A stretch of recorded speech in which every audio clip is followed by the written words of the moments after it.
Probably one of the other big pieces of plastic cluttering your wallet or purse or what have you is your debit card, to go along with your collection of credit cards, where it looks and acts and is used in a lot of the same contexts, but instead of being a representative of some debt that you owe to some other large conglomerate in the form of revolving credit, a debit card is explicitly your money.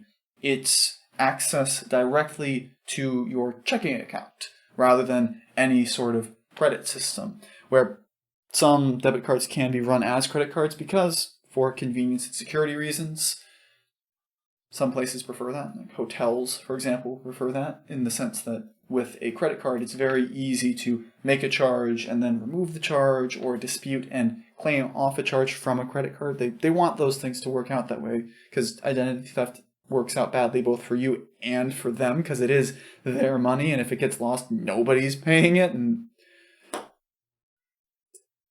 nobody paying for things is generally not what they want. So it's useful to have debit cards be able to run in those same systems, even though it's not actually anyone's money, but your own.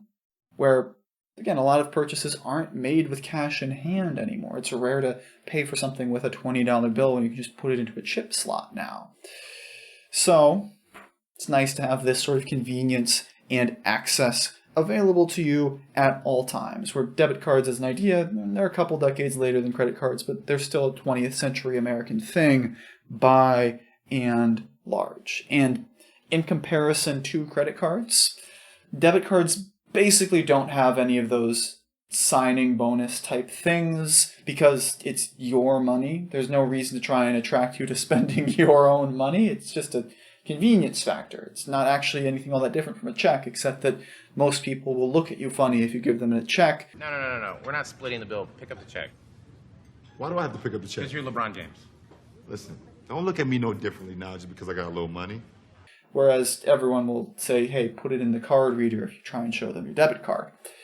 And then from there, instead of having to deal with, say, getting your card declined, if you go over your spending limit, you can technically go over your account funds in a checking account with your debit card, but you'll get an overdraft fee instead of being declined. Because, hey, the bank is happy to ask you for more of your money if you give them a reason to, and that's how overdrafts end up working for the most part.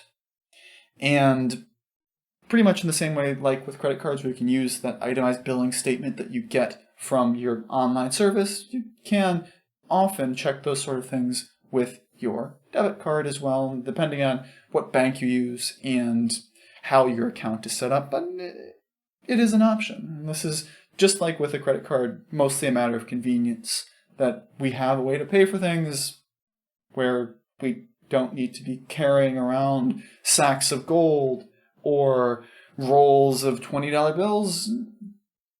Just got plastic. It's good enough for us. Certainly more convenient. And the very last thing we'll get here, the very last thing we'll talk about for this class, not this class, no, for this class. Getting ahead of myself again. For this chapter, the last thing we're going to talk about is credit scores.